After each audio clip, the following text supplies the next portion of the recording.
makes this industry so exciting is that there is no one way or no fixed way that you can get in. Keep knocking on doors. Eventually it's going to open.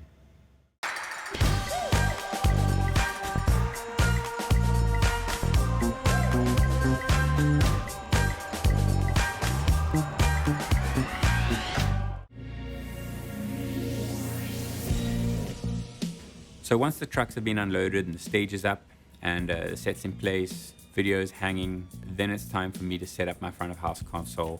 So I'll go over with my system tech Cameron about the specifics for the venue of the day. We can look at a 3D modeling of the venue, and we can visually see how things are going to be. Once we fire up the system, we'll listen to it. Cameron will tune the PA, liaise with him on things that I like, things that I don't like. He'll talk to me about certain areas that he thinks might be an issue.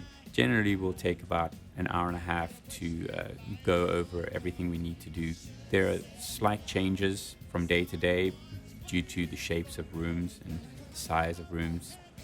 After all my front of house gear is set up and the PA is tuned, then we run through a line check. At this stage in the tour, it's usually pretty much a formality, but we still go through all the phases and check every single aspect just to make sure it's working.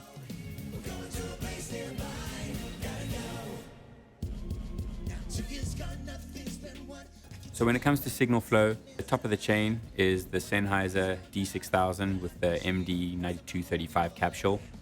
We went through extensive testing with multiple different brands, and different capsules on different mics, and the 6K was our only choice. The pattern of the 9235 caps is a dual diaphragm with a hypercardioid high end and a cardioid low end. This is great because it gives you the warmth that you want when you pull the mic away, but it also gives you the maximum high-end rejection. And with the loud audiences that we have, we need every bit of help that we can get.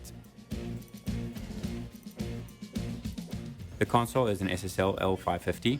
Everything's on board, compressors on board, DSS on board, graphics, EQ, that's all on board in the console. I then have some Waves plugins. I've got a primary source expander, and then it goes into a vocal group. After that, everything gets bused to the mix bus and it gets sent out to what I call my mastering section, and it's going into an SSL G series bus compressor. From there, it goes into an SSL Fusion. After that, I've got a Better Maker limiter. It was an interesting decision to choose a limiter. I don't really want to squash my mix and master it per se, but what I do want to do is try and manage the overall volume from night to night. The audience is really loud. They often scream in excess of 110 decibels, and I have to, mix within sound limits. Turns out our average sound level for the show is 100 decibels over 15 minutes, 30 minutes, or 60 minutes, which is quite a tough job to do. And the way I achieve this is with the Better Maker limiter. What I'm doing is chopping off all the major transients, so all the huge snare hits, all the big impacts, all the big kicks, shout, or anything that's over a microphone that would stand out in a large, 10 to 12 decibel transient. I reduce the average by about 6 decibels, so it greatly reduces your ear fatigue just by clipping a little bit of these major transients off. After that, we've got the Burl B2 Bomber, and basically what that does is it converts the signal back from analog to digital. What makes this piece of gear really great is that it has a transformer on the front end, and you can saturate the transformer like you would do a piece of tape, and you can get that nice warm glue that you need on the mix, and then it converts the signal back to AES. It then distributes to the Lake system, and that then sends the signal to the amps. We've got 36 boxes per side of Adamson E15, and we've got 24 subs in a left-right configuration. We've got 3 hangs per side, which is 18 in the main hang, I think it's 18 in the side hang, and then we've got 9 in the rear hang, and that in a nutshell is our chain. In our sound check, we get our techs to stand in front of the PA, and I ring out the mics. Any lingering frequencies will be eliminated. Then that EQ is only inserted when they step in front of the PA. That's triggered by snapshots, so each song has a snapshot, and each time they step in front of the PA, then that snapshot will load up with that predetermined EQ. And it's not on their voice, it's on a vocal group, so I treat all the mics as one.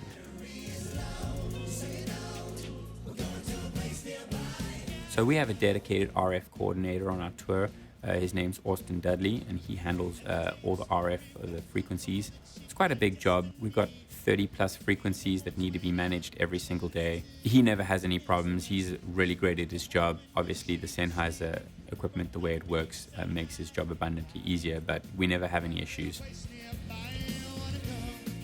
Other Sennheiser gear that I use, HD 600s for a long time. There's a ton of times where we need broadcast mixes done overnight, and I'll be remixing everything in the hotel room, and the HD 600s are my go-to.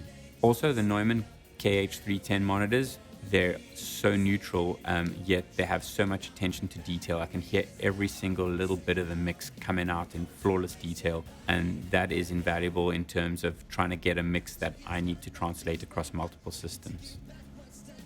We have the gear, but we travel all over the globe and are sometimes renting, the Sennheiser equipment from different vendors.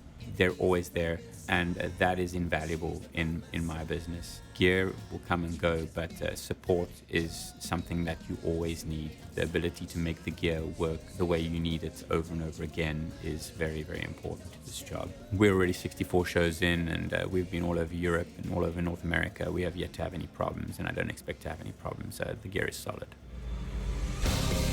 People, can't you see how your love's affecting our reality? What makes this tour so special? I'd say the people. We're a family. It's been 2 years in Vegas, and now this is probably going to go for another year and a half, 2 years. The people are amazing. It's a great crew. Everybody really works together. They got the same goals, the same objective. And we've had so many fun times together, and we get to share it. It's going to be hard. I'm going to miss everybody. This industry is pretty tough. I think you got to believe in yourself and just keep trying. What makes this industry so exciting is that there is no one way or no fixed way that you can get in. Keep knocking on doors. Eventually it's going to open.